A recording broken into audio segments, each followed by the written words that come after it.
How are you doing, LA? I'm doing awesome, man. What's up? You've got to be fired up for this SummerSlam. I mean, my God, we need this in this country to just get us all fired up. Man, it's my first SummerSlam, so yeah, you bet that I am super fired up coming in here Saturday. How do you mentally prepare for something? Because this is live, and this is not just an arena. This is the world watching you inside that square circle. There's really no real way to prepare, man. You just kind of I gotta keep doing what I'm doing. I've always kept myself ready. I've always made sure that I was in tip-top condition. So it's just kind of doing that, making sure mentally I am just dialed in. And Saturday we walk in and we do the work. One of the things that WWE has always done, they make it larger than life. I mean, for that introduction and to walk in there and how you come in, man, that's what it's all about. It's like with a comedian. It's all in the pause. And the way you walk in, step into that ring, woo, man, you're on your way. I appreciate it, man. I try to be... look, occasionally here and there, I'm going to throw a little salt and some spice on some things, but for the most part, I try and be about my business and just kind of walk in, straight to business, get to that ring, do my thing. I might talk some trash on the way, but it's about to go down for sure. What's really cool about this is that you're headed back to Detroit, and I mean, to be right there at the Ford Field, I mean, it's been a long time since WrestleMania has been there. I think it's like 2007, so the people of Detroit have got to be fired up about this. Oh, my God. You're talking about a huge venue, man. The biggest party of the summer coming to Detroit. So if we got a fired-up fan base out there, which we do, Man, you cannot ask for a better setting than Ford Field for SummerSlam. And if you can't be there, for anybody who is fired up about it and can't make it to Detroit, we're going to be on Peacock, 8 p.m. Don't you miss it. You got to love that, the way that Peacock has done that. And listeners that don't understand what Peacock is, that's the app. I mean, we've got that on our flat screen. That is our connection to everything. And for you to be on Peacock, remember when wrestling was that thing that we did after midnight? Yeah, man. And now you're talking about it's so mainstream at this point, and Peacock. Look, man, for anybody who doesn't know Peacock, I don't know what rock you're living under, but it's an amazing, so many TV shows and movies, and first and foremost, WWE. You got a whole rich library from the past, and now all of the current events going forward, live streaming to you right there. You really can't get a better setup.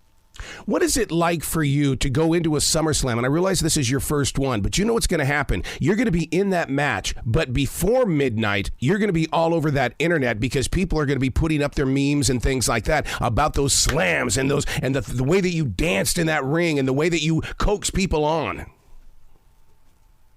Yeah, man, and look, the way it's going to go down, you're talking, for me particularly, Slim Jim Battle Royal. You're talking about 20 men going into that ring.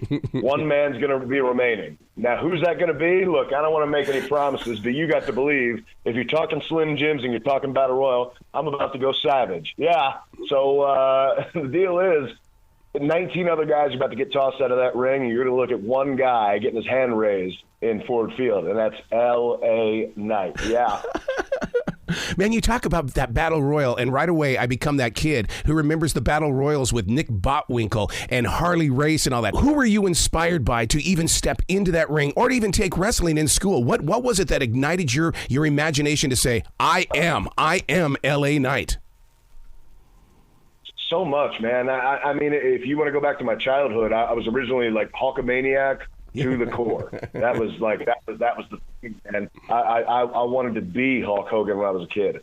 And then, you get into like high school and stuff like that, and you're looking at Steve Austin, you're looking at The Rock. And then kind of once I got into the business around 2003, I started to get a deeper appreciation looking back at Ric Flair. Yes. And so for me, it's like that's my Mount Rushmore right there. And there's a lot of other influences in there. I mean, Jake the Snake, yes. The Macho Man, Roddy Piper. Like I definitely take influence from all those guys. But if you're talking about my top four guys who it's like, these are the guys. You're talking Rock, Austin, Hogan, Flair for sure. Man, you bring up Ric Flair. I'm here in Charlotte, and Ric Flair lives in Charlotte. And the thing is that he would come to the radio station, and I was the producer of his commercials. To this day, the greatest thing I have is Rick in that studio putting commercials together. And my God, what we would laugh so freaking hard just to be alone with that man on a one-on-one basis.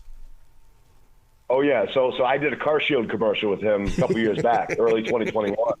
And it was one of the best experiences ever. And, I mean, just even from him just being an absolute – I mean, he's one of the greatest of all time because, I mean, it's like we were doing a take, and you know how – I don't know how many times – like you were talking, you did commercials with him, right? Yes, and you like to do multiple takes and stuff.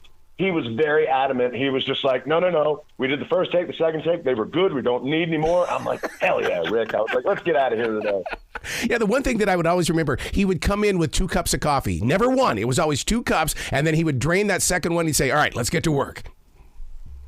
That's the magic formula right there. I think I'm on my second right now as we're speaking. Well, dude, I'm so proud of you for bringing this to the Peacock, the WWE SummerSlam, to be a part of it. I mean, because now you are in the history books, and this is where it all grows from. Yeah, man, and you're looking at a very short little rise here because, I mean, coming from just October with my introduction to the SmackDown roster and now being an integral part going into SummerSlam, there's been so much frustration over the years and whatnot, but this gives me a lot of vindication of the fact that I knew this is the star that I always knew I could be, and here I am being it. Let me ask you a question. I'm a 3rd-degree black belt. One of the things that people don't understand about martial arts is that, yeah, sure, you can kick. Are you trying to fight right now? Oh, bring it on. But one of the things that people don't understand is that the art of what we do is learning how to fall. Do you not agree? I mean, there is some of that. I mean, you have to protect yourself to a level, without a doubt. And I mean, a lot of that is coordination, understanding your surroundings, being able to adapt. And I mean, obviously, also, I guess to a degree, damage mitigation. Yes. You want to preserve yourself as much as possible in these situations. So, I mean, whether you're having, what are you a black belt in? Taekwondo, sir. Okay, so whether it's Taekwondo or Judo or even professional wrestling, it's all self-preservation. How can I make sure that I am as good as possible? So, yeah, if you need to make sure that you're falling in the right way or this, that, whatever, hell yeah, because you got a body to protect. If you don't have the body available to do the thing, then it's all for naught. All right, man. When you guys come to Charlotte, I want to be that announcer that says, LA Knight is in the house. Oh, boy. Look, we're coming to Charlotte at some point for sure, and we can make that happen. All right, man. You be brilliant today, okay?